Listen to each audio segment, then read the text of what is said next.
आधी रात हो चुकी थी और आसपास घना अंधेरा छाया था।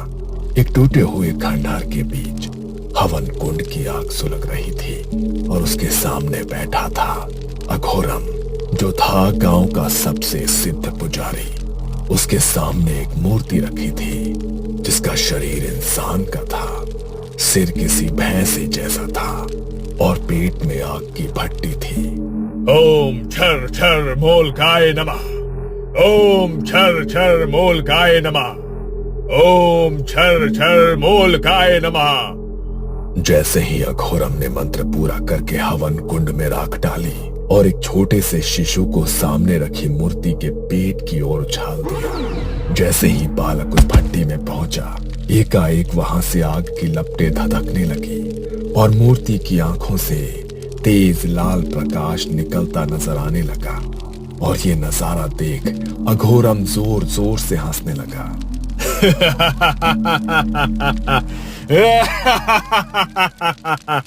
तुम जाग उठे मोलक देव, तुम जाग उठे। अब सब मंगल ही मंगल होगा। जंगल के अंधेरे को मूर्ति के पेट की आग ने रोशन कर दिया था। अगली सुबह सारे गांव में खबर फैल गई। सुना भैया, कल रात अघोरम ने मोलक देव को जगा दिया है।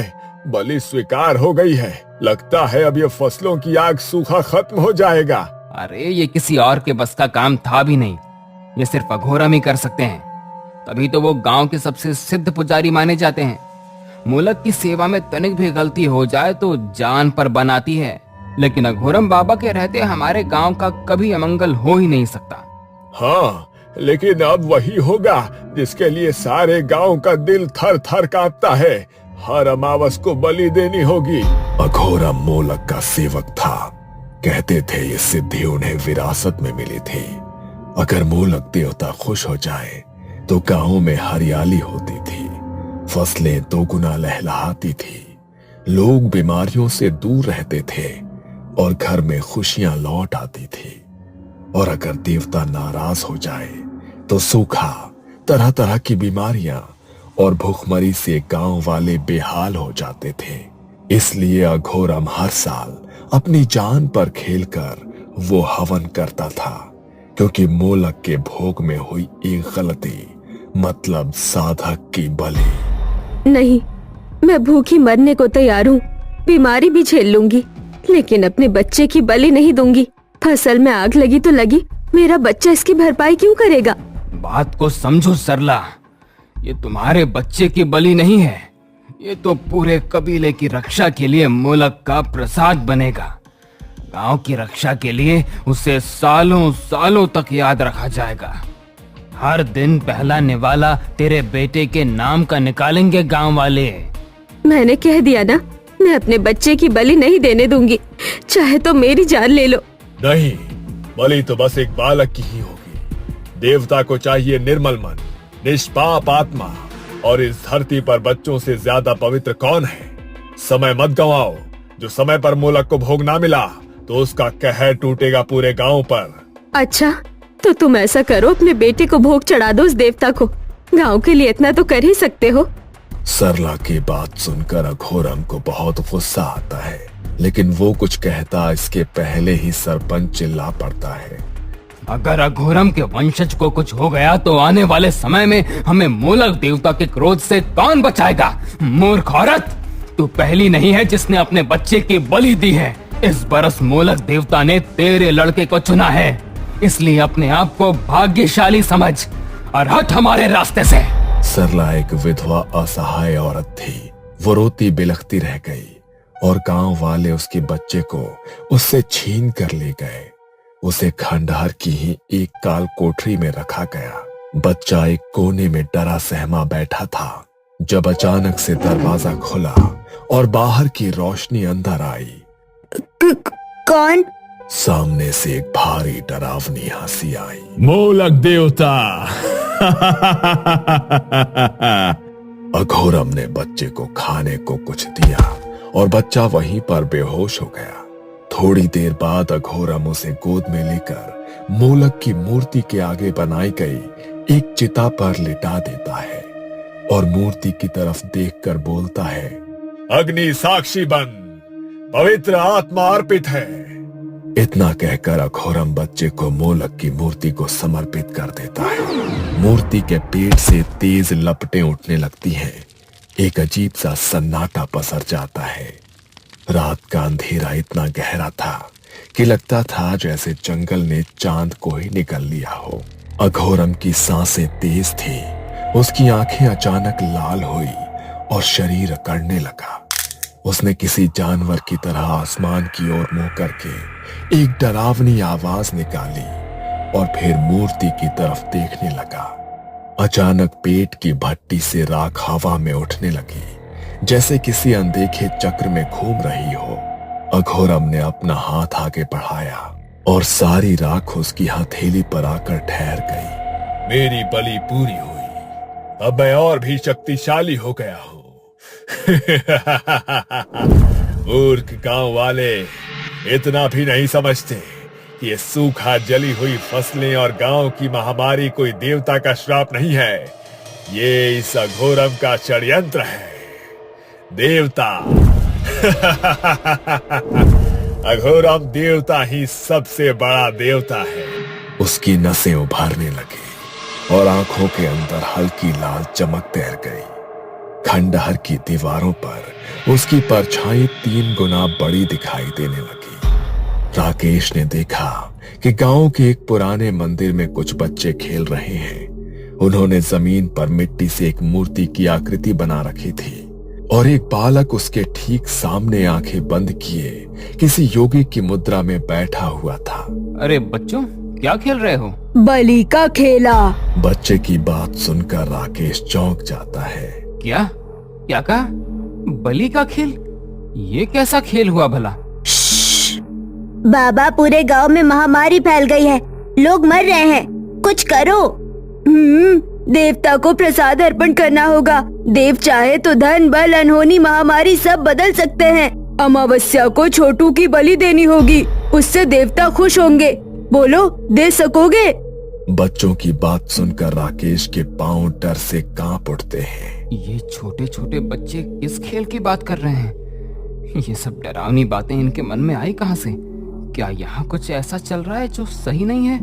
वो कुछ और पूछता, इसके पहले ही सरपंच के आदमी वहां आ जाते हैं। शहरी बाबू, आपको सरपंच जी ने बुलाया है, चलिए।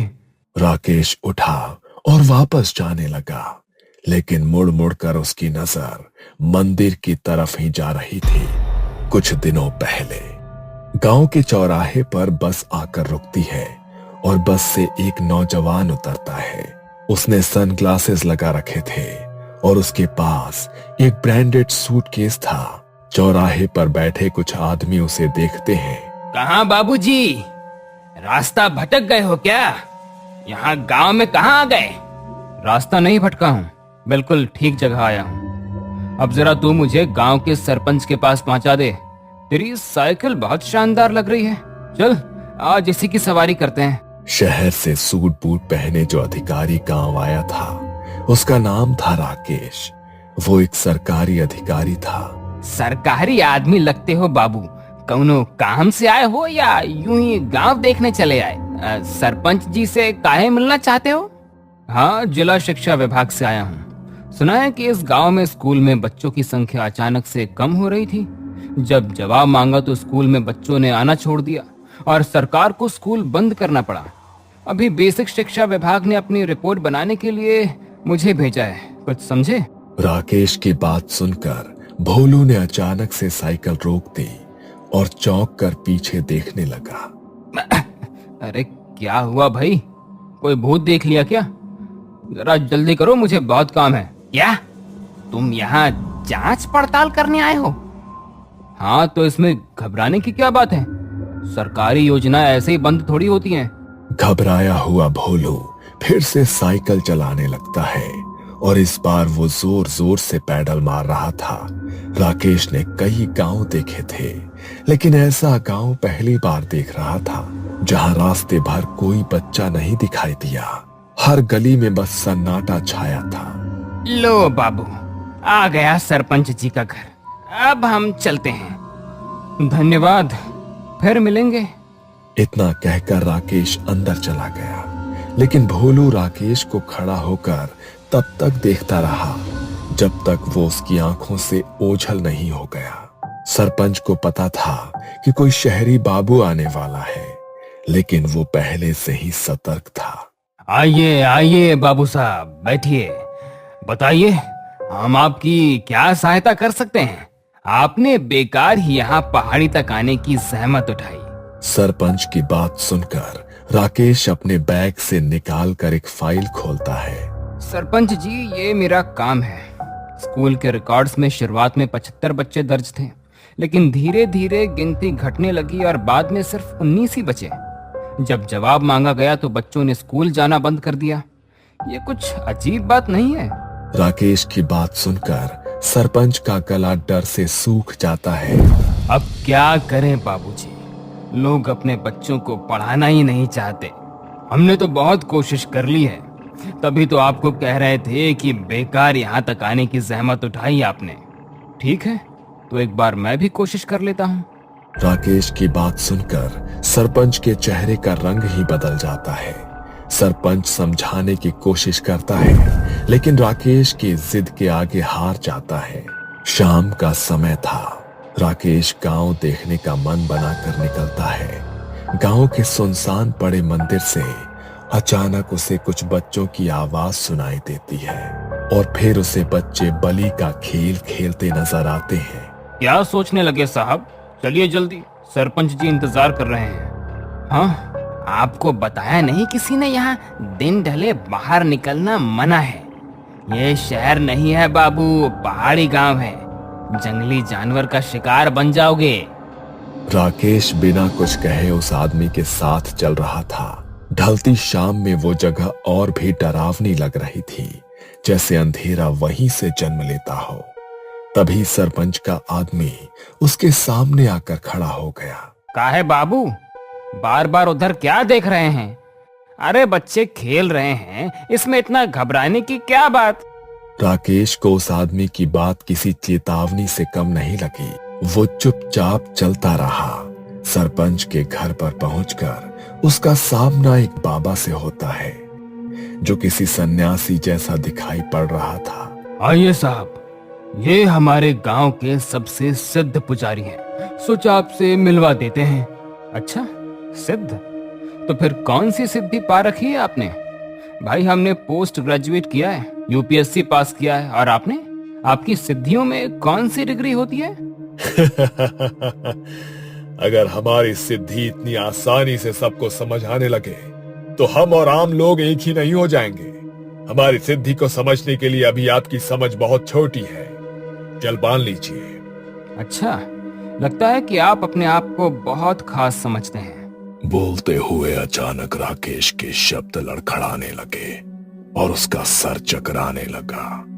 अच्छा, अब हम चलते हैं सरपंच जी, हमारा काम हो गया। मेहमान को आराम करवाइए, इनकी तबीयत ठीक नहीं लगती। अघोरम का ऐसा उठकर जाना और उसके शब्द राकेश को अजीब लगते हैं, लेकिन वो कुछ अच्छा महसूस नहीं कर रहा था, इसलिए चुप रहता है। उस रात राकेश को नींद नहीं आई। बार बार उसके दिमाग में बच्चों के शब्द गूंज रहे थे। बलि का खेल। थोड़ी देर बाद उसे मुश्किल से नींद आई। सपने में वो उसी मूर्ति के सामने खड़ा था जो उसने बच्चों को मिट्टी से बनाते देखा था। मूर्ति का चेहरा किसी बैल का था और शरीर इंसान का। उसके पेट में आग की भट्टी चल रही थी, जिससे निकल रही लपटें उसके चेहरे तक आ रही थी। अचानक उसकी नींद खुल गई। ये क्या था? ये कैसा डरावना सपना था? और वो कैसी अजीब सी मूर्ति थी? अभी तक धड़कनें तेज हैं। ये सब क्या हो रहा है मेरे साथ? राकेश उठकर बैठ गया। तभी छत से उसने देखा कि जंगल में खंडहर के बीचों बीच आग जल रही है। राकेश के दिमाग में अपना सपना घूम गया और बिना कुछ सोचे समझे वो नीचे उतरकर खंडहर की तरफ भागने लगा।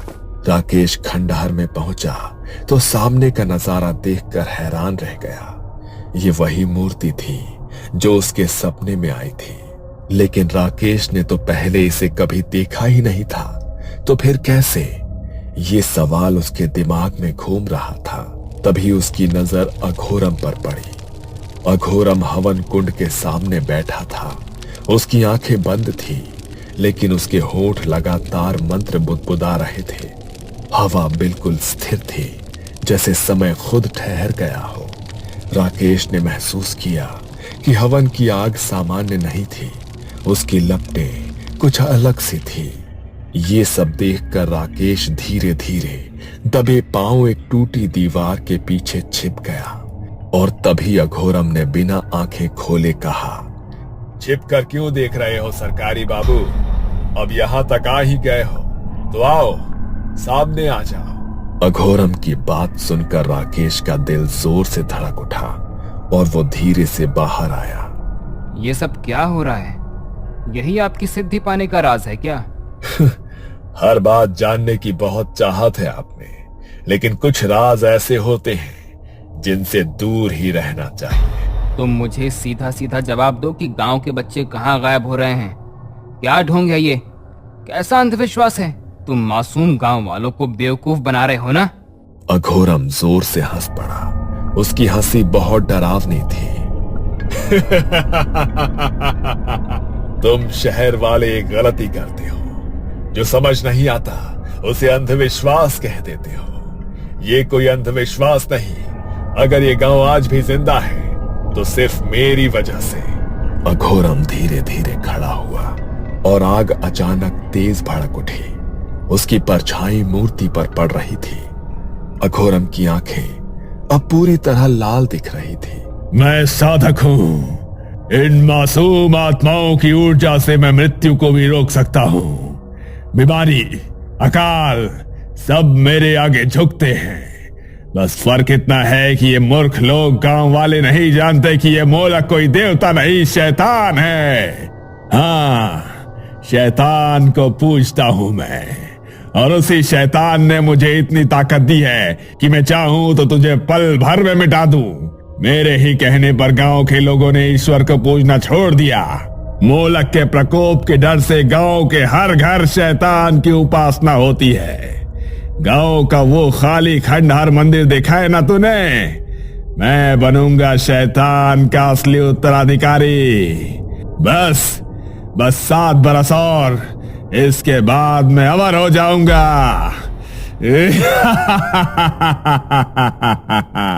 अघोरम की बातें सुनकर राकेश का चेहरा पीला पड़ गया। दरिंदगी की भी एक सीमा होती है, लेकिन अपनी काली विद्या के लिए तुमने उस हद को भी पार कर दिया। उन मासूमों की बलि चढ़ाते हाथ नहीं कांपे तुम्हारे? तुम खुद को पुजारी कहते हो? अरे तुम तो कातिल हो, कातिल। अपनी काली विद्या के लिए हमारे बच्चों को जला डाला, और हम सोचते रहे तू पुजारी है जो हमारी रक्षा कर रहा है। अघोरम पहली बार पीछे हटा। उसे समझ नहीं आया जो लोग उसके नाम से कांपते थे आज उसकी आंखों में आंखें डालकर कैसे खड़े थे। इसने तुम्हें क्या पढ़ा दिया है जो तुम इसकी बात मान रहे हो? देवता नाराज हुए तो प्रकोप झेलना पड़ेगा। पीछे हटो। इस गांव में आते ही मुझे समझ आ गया था कि बच्चे यूं ही गायब नहीं हो रहे हैं, और तुम्हें रंगे हाथों पकड़ने के लिए ही मैं यहाँ रुका था। कल शाम शरबत में मुझे कुछ मिलाकर तुमने ही पिलाया, मैं ये भी जानता हूँ। मैं यहाँ गांव के आदमी लेकर आया तो राकेश बाबू को रोकने था, लेकिन यहाँ आकर जो सुना उससे तेरा सारा सच पता लग गया। अघोरम के पसीने छूटने लगे। उसका काला सच सामने आ चुका था, और तभी एक बूढ़ा आदमी आगे आया। उसके हाथ कांप रहे थे। 20 साल पहले ये मेरे पोते को भी देवता की इच्छा कहकर ले गया था और उसकी बलि चढ़ा दी थी। मेरा नन्हा सा बच्चा, इसके साथ भी ठीक वैसा ही होगा। इसे इसी की जलाई आग में झोंक दो। अघोरम ने घबराकर भागना चाहा, लेकिन गांव वालों ने उसे जकड़ लिया। आज कोई तंत्र विद्या काम नहीं आने वाली थी। अघोरम की लाल आंखें सिर्फ राकेश को घूरे जा रही थी। सबने मिलकर उसे मोलक के पेट में जल रही आग में फेंक दिया। सुनसान खंडहर अघोरम की चीखों से गूंज उठा, और फिर एकदम से सन्नाटा छा गया। अगली सुबह सालों बाद गांव में अलग सी रोशनी थी। बच्चे बाहर खेल रहे थे, औरतें बेफिक्र होकर हंस रही थी। राकेश भी वापस जाने के लिए शहर की बस में बैठ गया था। एक अमावस की रात को वहां फिर किसी के कदमों की आहट हुई। एक आदमी कंधे पर फावड़ा लिए धीरे धीरे उसी जगह खोद रहा था जहां मूर्ति दफन की गई थी। पहले मिट्टी हटती गई और फिर पत्थर हटे और फिर उस आदमी का फावड़ा किसी कठोर चीज से टकराया। एक ठक की आवाज आई और वो आदमी घुटनों के बल बैठ गया। उसने अब अपने हाथों से मिट्टी हटाई और जैसे ही मूर्ति का सिर बाहर आया, उसके होठ पर एक मुस्कान फैल गई। पिताजी, वापस लौटने का समय आ गया है। आपकी साधना अधूरी नहीं रहेगी। जोर से बिजली चमकी और एक पल के लिए उस आदमी का चेहरा रोशन हुआ। वही लाल आंखें, वही खतरनाक मुस्कान। वो कोई और नहीं बल्कि अघोरम का बेटा था। सालों बाद एक डरावनी हंसी फिर से खंडहर में गूंज उठी। उसने मूर्ति की फिर से स्थापना की और पिता के सिखाए तंत्र बल से मूलक की मूर्ति में अघोरम की आत्मा को स्थापित कर दिया। मूलक अब मूलक नहीं, अघोरम था। ये आहट थी अनिष्ट की। तो क्या अनिष्ट को टालने के लिए फिर कोई राकेश आएगा या कहानी फिर दोहराई जाएगी?